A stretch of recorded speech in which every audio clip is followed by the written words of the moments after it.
Hello and welcome to some more Star Citizen. Today I want to talk about buying ships in-game, the value of ships, capital ships, and the term a lot of us keep on saying, everything is obtainable in-game. Now, this doesn't really affect Squadron 42. This is talking about Star Citizen the MMO, and there's a bit of healthy speculation here, but it is based on what CIG have said in the past, and their intention of doing stuff, and it's kind of an excuse for me to also have a rant and look at some pretty ships. IRL purchases and sales. So CIG every couple of months have a concept sale for a new ship. Ship sales have funded the game for the most part, but everything is obtainable in-game with just a Star Citizen starter package for $45. You'll start in the noble yet modest Aurora MR or Mustang Alpha, and even now you can try out other ships by renting them or whatever just with the starter package. So even now you can obtain a lot of those ships in-game to try. REC. The idea of REC or REC is to earn currency in-game by playing, specifically Arena Commander or Star Marine, the space combat and first-person shooter combat modules respectively, and then you use that currency to rent items for those modes. Now, the setup for Star Marine and actual renting first-person shooter equipment isn't there yet. You just have access to all of it, but that will change. At the moment, it is just ships and weapons equipment for those ships that you can rent with REC. You can, however, rent pretty much every flyable ship with a couple of restrictions there. Some require sub access or to complete Vandal Swarm, for example, to unlock. But you can earn REC in your Aurora now and try out pretty much everything. Free flights. There are also free flights which occasionally allow you to try out a ship for a week or two. Subscribers get ships to try out each month and with patches. Using the referral system as well, that allows you to get ships to use. Getting 10 recruits gives you a $90 Gladius, which is a permanent addition to your account, for example. So there are ways of getting those ships for free, effectively. Buying ships in-game with Alpha UEC. So once Item System 2.0 is fully implemented, and we'll talk a tiny bit about Item System 2.0 in a minute, there should be the ability to purchase lots of items, equipment, and even possibly ships in 3.0 for the persistent universe with Alpha UEC. These purchases will be wiped from time to time, as they are effectively just for testing purposes, testing the economy, testing out systems, and testing out the values of stuff. Assume that with every patch, Alpha UEC and all purchases made with that will be wiped. You can earn Alpha UEC even now by doing missions. These range from rescuing NPCs, from pirates, turning off and on comrades, killing criminals, killing players, looting items, recovering black boxes, and even an investigation mission around Kovalex. And there are a few others as well. Currently, you can only buy first-person shooter gear, clothing, armor, and weapons with Alpha UEC, but in 3.0, the expectation is for ships and ship equipment from Dumpers Depot and possibly some other shops, in addition to purchasing Urza Rover and some ground vehicles, the Dragonfly, even though I suppose it's a spaceship as well, technically. More FPS equipment and clothing too, as well as many, many ways to earn Alpha UEC through missions, through trade and that sort of jazz. And price-wise, there will be a bit of a test for Star Citizen. They'll be messing around with the economy and getting ships on players' accounts. These are the sort of stuff they all want to test with 3.0. It's major tangible gameplay. Expect prices to range from taking an hour to get enough funds for a weapon or an Aurora, to taking a couple of days of gameplay to grab a larger ship. And anyway, that's my expectation for prices in 3.0 with Alpha UEC. The costs of ships. So in the more distant future, the costs of ships with Alpha UEC will be phased out, basically. They want to phase in UEC currency rather than Alpha UEC, which will be the purchases that are effectively permanently attached to your account.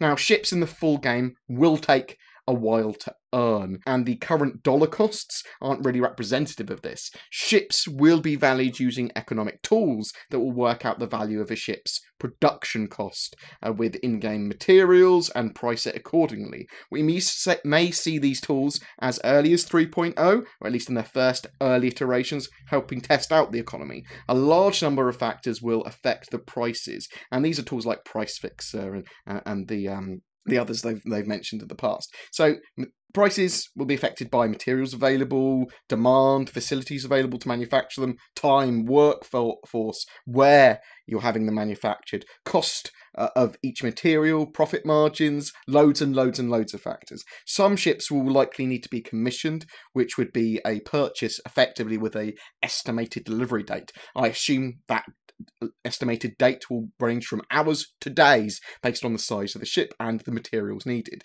This will literally need to be built by the god AI, taking materials and making it into a ship. In the case of larger ships, or a lot of ships being constructed, this will generate missions for NPCs and players to deliver goods and move stuff around, and if those goods aren't delivered, that could delay the process. In some situations, there may be waiting lists for ships. I doubt it will take too long to purchase ships in-game like fighters and the smaller mid-sized ships, even in the full game. Ships like up to a Cutlass might only take a few days of gameplay before you'll be able to afford one.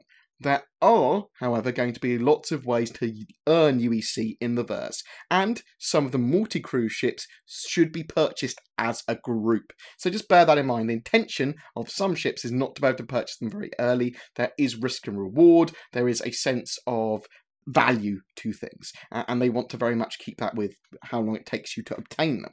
Capital ships. So capital ships will be obtainable in-game as well. By capital ships, really, I'm talking about military-focused large ships. So, I suppose all ships will be obtainable, but specifically here, these are incredibly valuable ships. So, from the Polaris Corvette, the Idris M&P frigates, the Idris P has actually been more recently described as the Coast Guard patrol version of the Idris, whereas the M is the military version. But there's also the Javelin Destroyer, the Pegasus Escort Carrier, and even the Bengal class carrier. Now, in Quantum Questions, recently they hinted that the Bengal would be the largest ship you'd be able to buy or that would be commissioned in-game. Previously, they said that Bengals would also be findable, capturable, salvageable effectively in-game as well.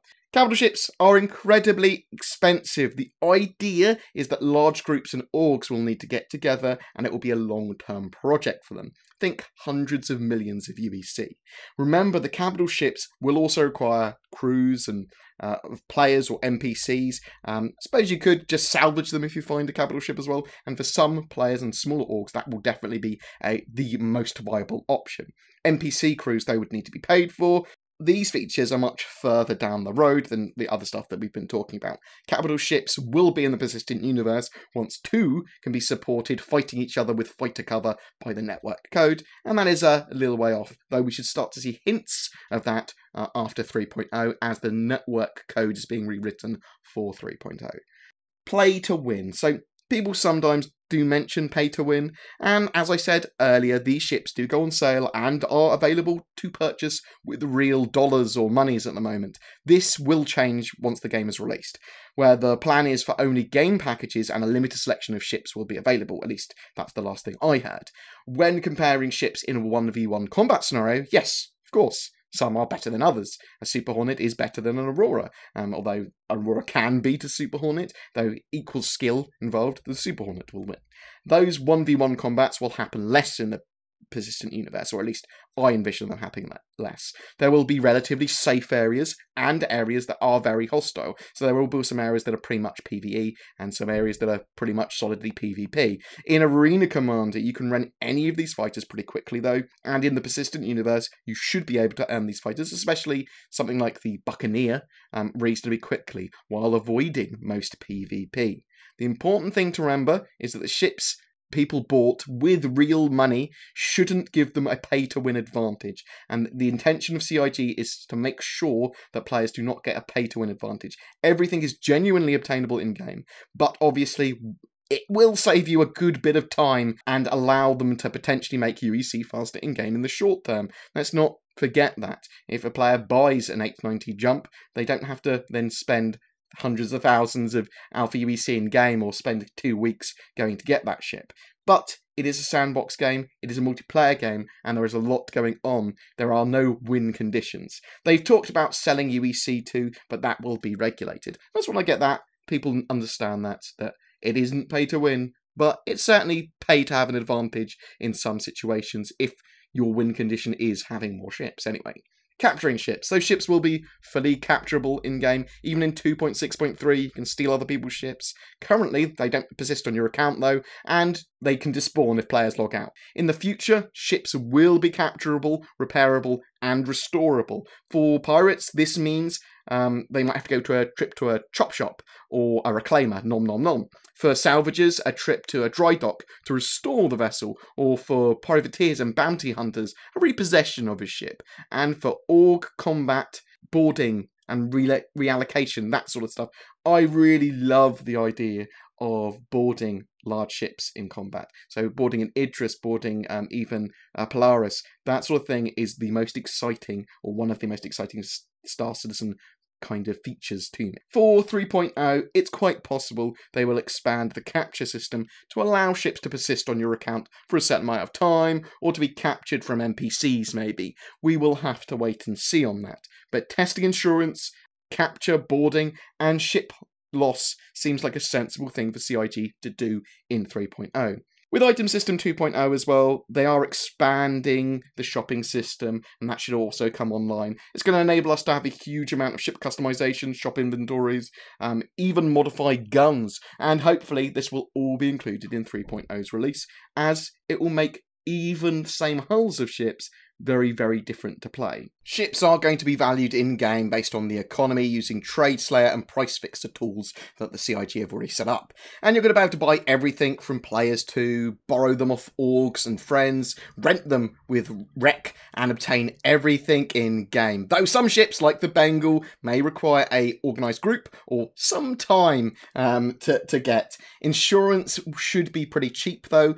On a capital ship, it might still be a reasonable cost, and these capital ships are going to have relatively expensive running costs, whether that's from players, supplies, ammunition, paying crew wages, all that sort of jazz. Just bear that in mind, and even hangar costs. You're going to need somewhere to park these. Another way of getting a ship is by being a subscriber on my channel and commenting on our Star Citizen content each month. For April, you have the chance to win a Drake Buccaneer to celebrate it being flyable in the latest patch. So tell me, do you feel people are missing out on gameplay by buying something like a Super Hornet straight away? Do you feel that there's a lot of tangible gameplay to be had from a starter ship straight away? Will you be trying to get a capital ship for yourself and crew it with friends or NPCs? Will you be going solo with a small group or with an org in the verse? Tell me what you plan to do, tell me what your favourite ship is, all that sort of jazz. And if you've got ideas for videos or questions for devs or questions for me, drop them in the comments too. I'd very much like to see them. Please remember to like and subscribe, as it really does help me, as does all the support that I've received on Patreon. Thank you so much, guys, that go the extra mile. Your help is super appreciated. Take care, and I will see you in the verse.